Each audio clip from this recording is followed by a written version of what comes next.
There are growing calls for criminal charges to be laid against all intelligence officials and cabinet ministers implicated in the high-level review panel that probed allegations of mismanagement within the country's intelligence structures.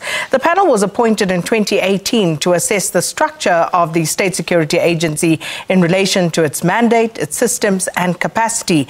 And headed by former Safety and Security Minister Sydney Mufumadi, the report has revealed how intelligence officials spied on President Cyril Ramaphosa's ANC presidential campaign and literally politicized and factionalized the intelligence operations. To discuss this further, we joined now from our studios in Parliament by Thami Nkosi, who is the spokesperson responsible for state security and surveillance at a Right to Know campaign. And I believe Thami is joining us via Skype. So, Thami, thanks so much and welcome to Morning Live.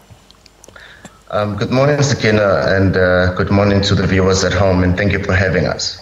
So it has been factionalized and used to fight personal battles. That is the assessment and the key concern raised by the panel. What's your reaction to that? Are you surprised at all? I think no, we have not been surprised. It's something that we've been aware of for a little while. And I think this is just a vindication of some of the assumptions that we've always had about the operations of the State Security Agency. I mean, the fact that the SSA works in a ticket of non-accountability for us raises questions primarily to say what bodies hold them accountable. And it was deliberate because the Office of the Inspector General of Intelligence at the time had nobody appointed, and that simply meant that there was no oversight over the happenings within the spy department of our SSA. So we're not surprised. Thami, the report also indicates that much of this happened under the tenures of Ministers Cyril and, of course, Mahlobo, and it would have taken place over the last 10 years or more. And so no names mentioned, but just looking at former President Jacob Zuma's Twitter account, and he states there, "I've never been asked any questions by this committee. This committee has two well-known apartheid spies, and I've never sold out nor written letters to the SB. I feel nothing when apartheid spies called me corrupt. I hope people are not opening a can of worms, which they might regret." That was a tweet from former President Jacob Zuma in the aftermath of the release of this particular report. But, listening to former Minister Mahlobo as well, his response also rather mooted, saying that he wasn't mentioned by name. So, he's not going to respond to these allegations. What are we to make about that? Look, I think I was bemused yesterday when I actually saw that tweet, primarily because I thought, here we go again, the deflection, right, and the political, submarining that our former president has been known to do. I think there's two things. One is that he may not want to take personal responsibility, but the question remains to say, how is it that he amalgamated both the international and national state security into one unit, primarily because then it meant that was going to be under his control, right? And to want to then suggest that you had absolutely nothing to do with the happenings at the State Security Agency is rather bizarre.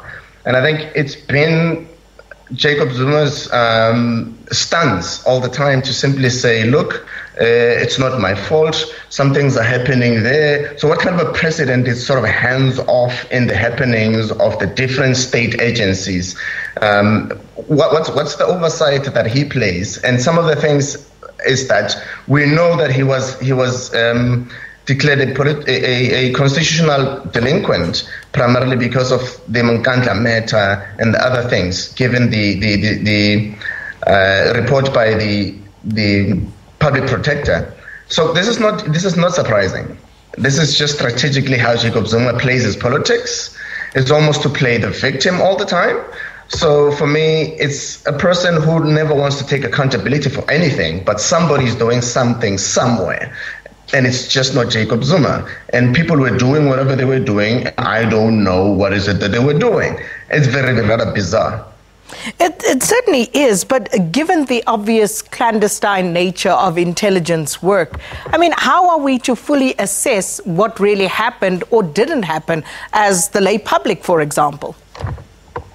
I think for us, that's exactly what we're calling for. We're going to be releasing a statement in the next few minutes that simply says the report that came from the presidency is actually watered down because it removed the names of the people that may be implicated by the high panel. We understand that if you're making it a public report and you're still wanting to notify the people that it may have been named in the report. So for us, the call moving forward is that let's name and shame, right? Who are these people that were involved at the highest level? And even, at an operational level, to say, how did people allow this to happen, and who are these people? And they must be identified. They must be persecuted. There must be, there must be some form of steps that are taken against these people. Because I think for us, it's one thing to always expose the happenings of the different, government arms. For example, the SAA.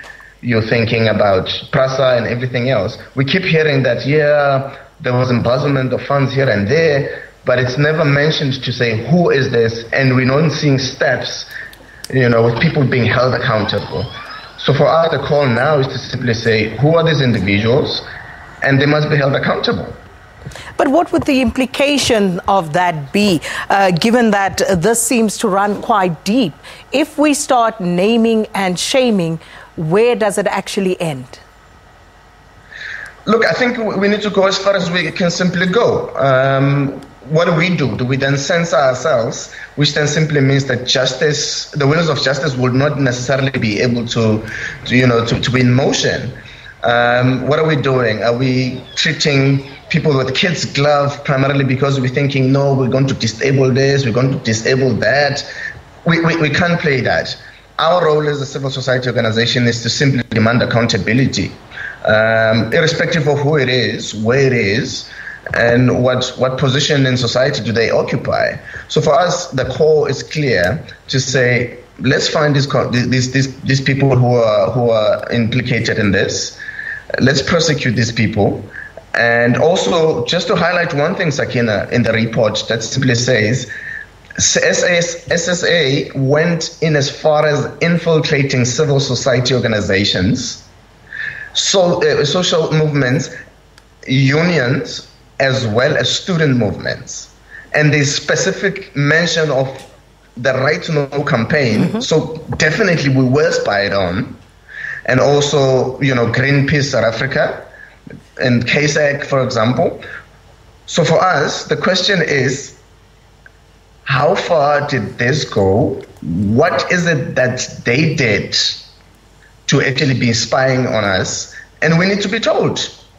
We also lodged a complaint with the Inspector General of Intelligence as far back as 2015, I meant to say.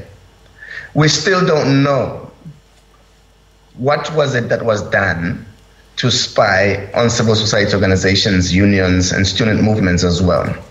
So this for us is an opportune moment to get answers, to say, how did these operatives actually go about this mandate of theirs in infiltrating spaces like that? And it's very important because then this is a direct threat to democracy when you're infiltrating civil society organizations that are actually just there to ensure that the rule of law is abided to and protecting the civil liberties of the people and holding accountable political principles. So this has far-reaching implications. This report has far-reaching implications, and we can't just leave it as it is.